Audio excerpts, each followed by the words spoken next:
Solar Leveling Arise allows you to equip Jinwoo with many different weapons, but which ones are exactly the best? Well, let's find out in this tier list. Alright, so here's the tier list right here. We have all of the weapons that Jinwoo can currently equip in the game, and then we have all the tiers going from all the way from S tier all the way down to E tier. And starting off, we have the very first SSR weapon. And this is the Demonic Plum Flower Sword, and this is honestly one of Jinwoo's best weapons in the game, not only for animations, but just for pure damage as well, as this weapon for me is going to be one of the best weapons for him, as it has just a ton of longevity. And I'm not going to go into too much as to what all these weapons do, just keep things short, but just know that you can have permanent crit damage increases up to a 36% chance, as well as being able to increase the usage speed of your skills by 20%, and then your attack by 4%, and the user's critical hit rate by 4% as well, which is just amazing. And because crit stats in most games like these are so important, this is going to go ahead and land it straight in the S tier, because this weapon is really, really good. Next weapon on the list is going to be the Demon King's Longsword. Now, this weapon is also a fantastic weapon, being an SSR weapon, and my favorite thing about it is just being able to counter and being able to apply this massive stun of 3 seconds,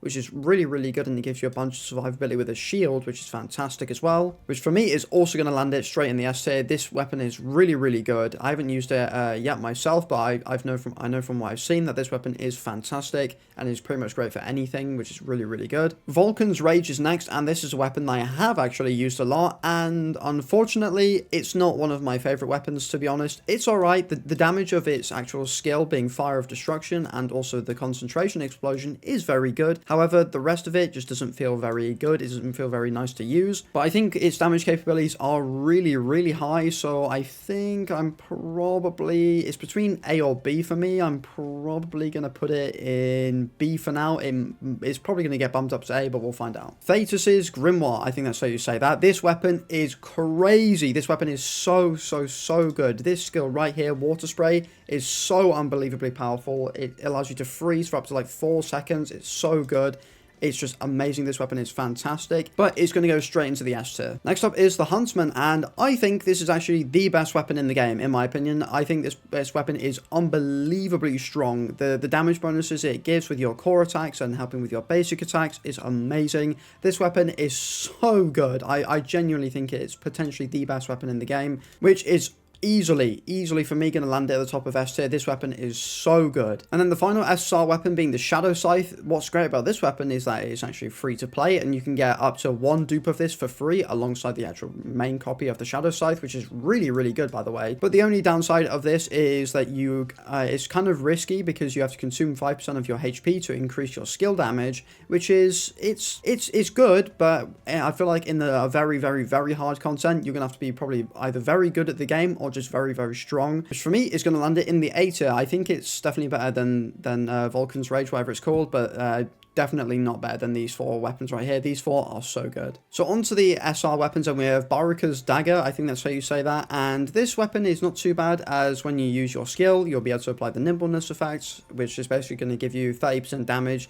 increase from when you attack someone from behind, which will work really well with Jinwoo's QTE skill, Shadow Step, I believe it's called, which is not too bad. But I think the weapon is not too bad, so it's going to go into the B tier. Black Hawk is the next one, and this weapon basically is not... I actually kind of like it, because it's something unique, as whenever you are sliding, which you will slide with your Hunting Hawk skill right here, it makes you slide. Then you'll be able to trigger your Extreme Evasion, which is really good, because then you can trigger your QTE skill of Shadow Step really nicely. And then when that effect is active, you get to apply this hunting effect to yourself, which gives you a 7% attack increase, which can stack up to 3 times, which I think is actually really good. And I think I'm going to put it in the B tier for now. Burning Demon's Grimoire. Now, this is a whole lot of stuff. This weapon is really crazy, as whenever you use your skill Burst, you will apply either one of 2 things, being Mana Point Fulfillment or Mana Point Thirst, depending on how many mana points you actually have. So for me, this weapon is very weird, I can't lie, because it's working around how many mana points you have, and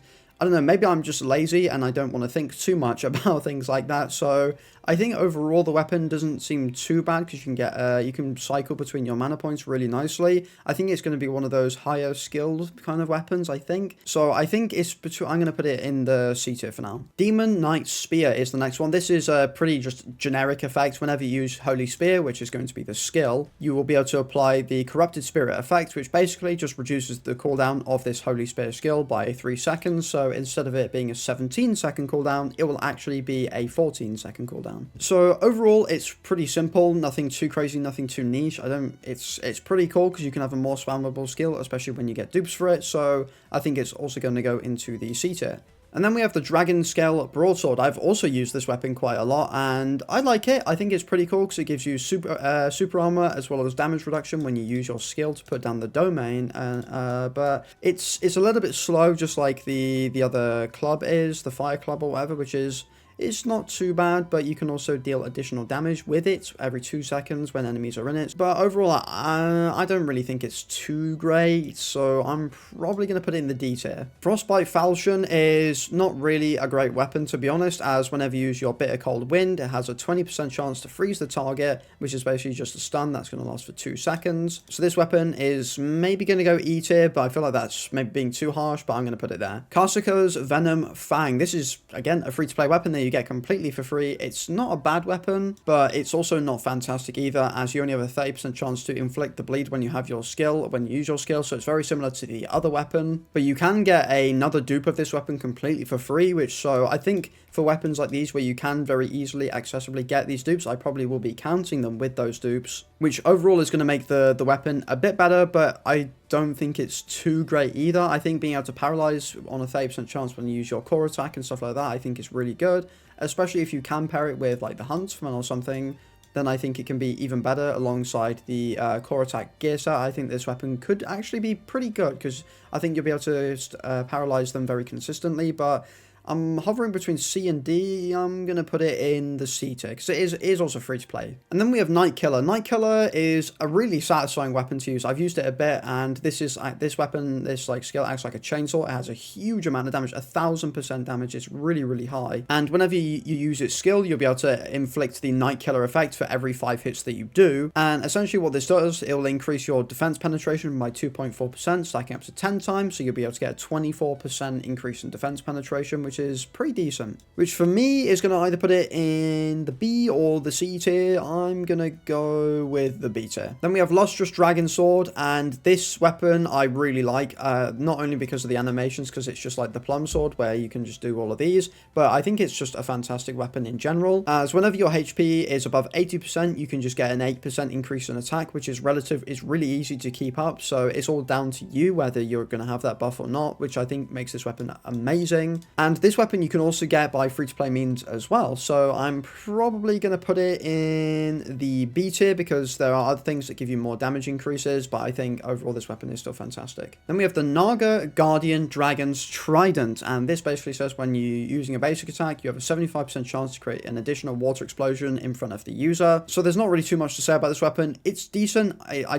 think it's definitely better than these two, so I'm going to put it in the C tier. Orb of Avarice. This is another sort of weapon to do with mana point consumption, as it increases the damage of your skill by 50%, but it also increases your mana point consumption by 10%. And I don't really necessarily, at least me personally, I don't like things that have unnecessary drawbacks, so I'm gonna put it in C tier just because I think the damage output of it will be really high. Orc's Broadsword, and I actually really like this weapon because basically whenever you defeat an enemy using it, you apply Orc's Might, which increases the damage of your skill by 40%, and then it will decrease the cooldown of it by 8 seconds, and this will last for 20 seconds. But because it can't really be used in single target bosses, for me it's just a bit of a letdown because at this point in the game you're not going to be able to level up too many weapons, so I'm going to put it at the very top of C tier. Rodero Family's Longbow. Jesus Christ, that was really hard to say. Anyways, which basically says every time the arrow of flash of light penetrates a target, which means I think you're going to need multiple targets, I think,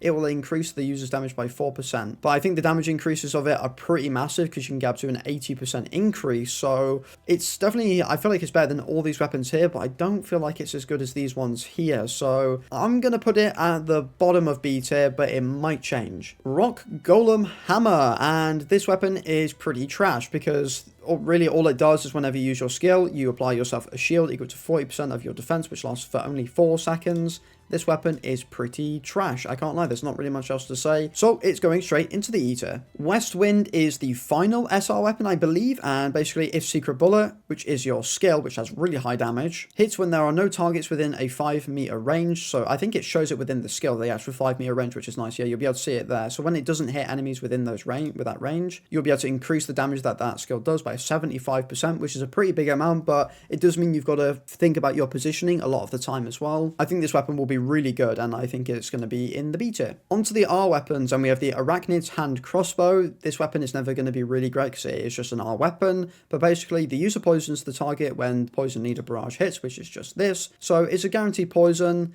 Don't really care. It's nothing too crazy. And with it being an R weapon, it means its base stats are going to be pretty bad as well, so that's going to go into the E tier. Gravekeeper's Scythe is up next, and basically whenever you defeat an enemy, you'll apply the Sanctuary effect, which increases your attack by 2%, which will stack up to 10 times and can last up to 20 seconds. So if the attack increase was bigger, it would be not horrendous, but because you've got to defeat an enemy means you've got to defeat a lot of enemies to make this even worth it. So yeah, this weapon also is going to land itself in the E tier, unfortunately. Ice Elf's Bow, and this basically says when Ice Explosion hits, you get a guaranteed freeze, which only lasts for 0.5 seconds, but it can be increased to 1 second to a 1 second freeze with dupes. So it's at least better than the others, but the freeze is just so short that it's just not even worth it, so I'm not going to bother thinking about putting in the D tier. Kim Sang-chik's Sword is the next one, which basically says when 3 million one sword energy, which is once again the skill, really low damage by the way, but it's 11-second cooldown and low mana consumption. You'll apply a new beginning effect, which increases the user's attack speed and just regular speed by 12%, so you get an attack speed and movement speed above for 8 seconds.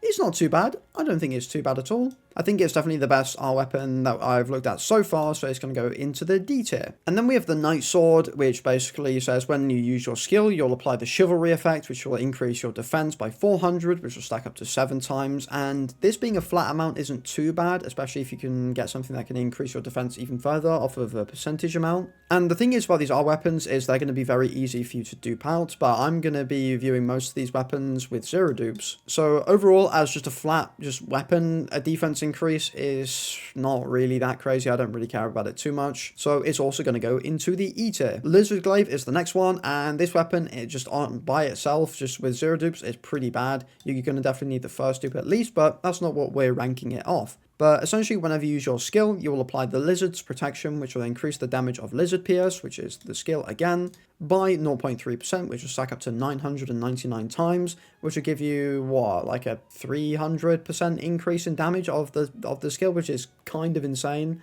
But it does mean you'll have to use the skill 999 times to do so. So yeah, this weapon is also, it could be quite fun, but I don't think it's going to be very good at all. So once again, unfortunately, it's going in the E tier. Lycan Slayer is the next one, and whenever the user uses their core attack, it will apply the target effect, which will increase the damage of Lycan hunting by 50%, which is going to be your skill, for a total of 8 seconds as well. So this weapon, finally, is an actual decent one. So it's a decent damage increase. It could go C tier, but I don't think so. It's D tier. Razan's Blade, I think that's how you say that, which basically whenever you use your skill, you'll just burn the target, deals damage equal to 44% of your attack every 3 seconds, stacks up to 5 times. It's not going to be very easy to do because you're going to need to have some crazy cooldown reduction on Jinwoo, so when you want to be stacking attack a lot of the time. So this weapon, again, not great. So once again, E tier. Final weapon is Sandstorm Cube, which whenever you use your skill, you'll apply the Smokescreen effect, which decreases precision by 5%, stacking up to 3 times.